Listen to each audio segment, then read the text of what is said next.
Hi, Eric. Thank you so much for giving us some of your time tonight. Thanks, Valerie. It's good to see you and happy to be here for this occasion.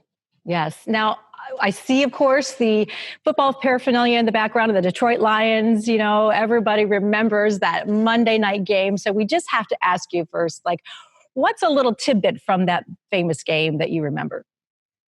Well, one thing that not many people know is I had a 94-yard touchdown pass during that game, and it was the wrong route. It was right by the receiver. I was very fortunate to find him, and so as I was getting knocked down because of the blitz, I found him, caught the ball, he caught it. Of course, the pass wasn't 94 yards. He caught it after about 30 yards, and then took off and ran all the way down for a 94-yard touchdown. And I was laying on my back going, oh my gosh, I can't believe that worked out. Believe me.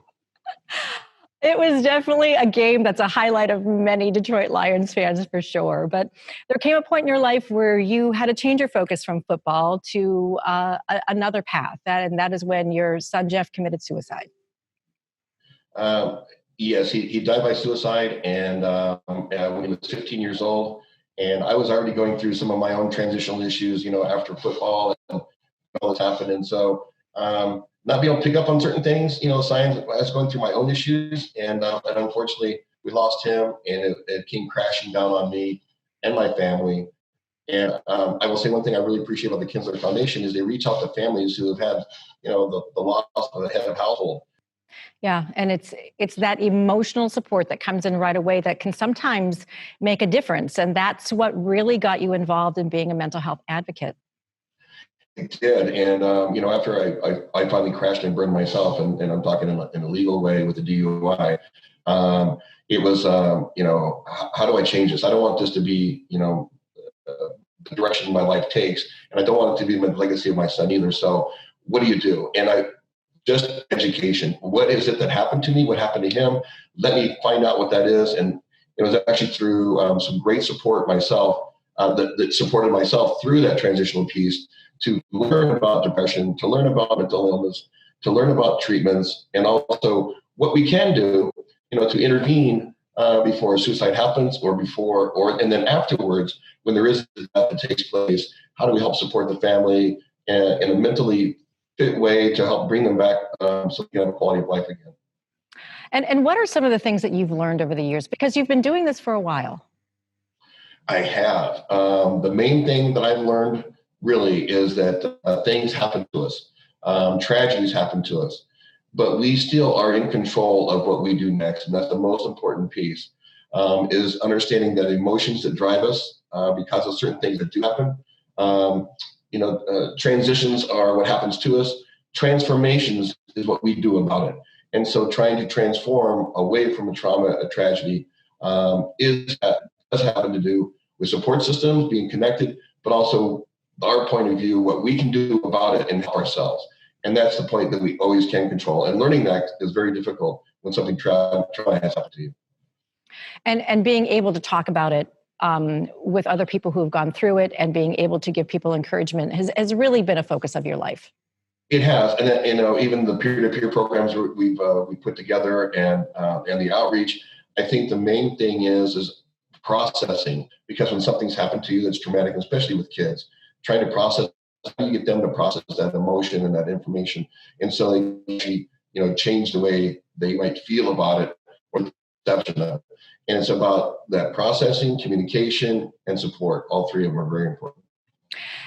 And so you step in with the foundations to help in that critical emotional time.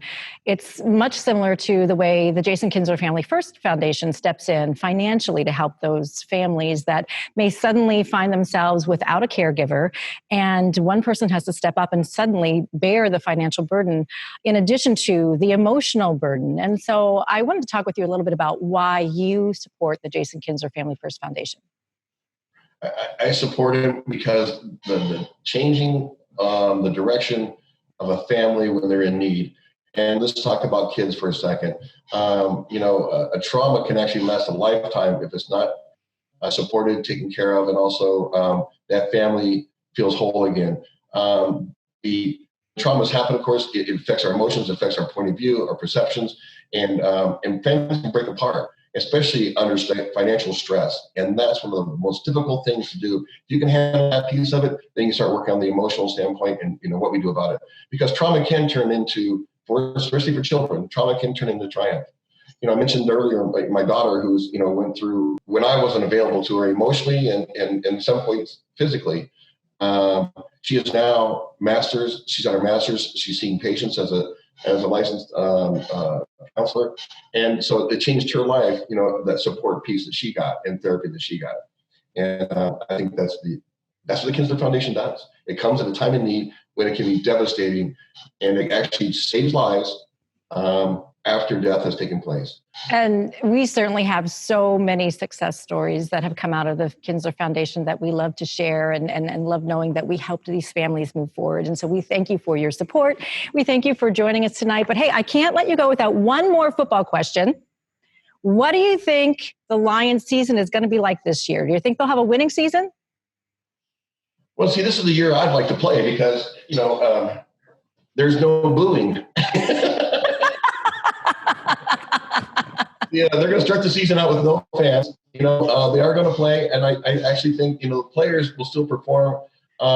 Maybe not with that adrenaline super rush that you get when people are screaming and cheering for you, but however, they perform professionally, just like you would if it was a scrimmage, like it's during practice, and certainly in the game because it means something. Well, thank you again, Eric, for joining us tonight, and also thank you for your support of the Jason Kinsler Family First Foundation.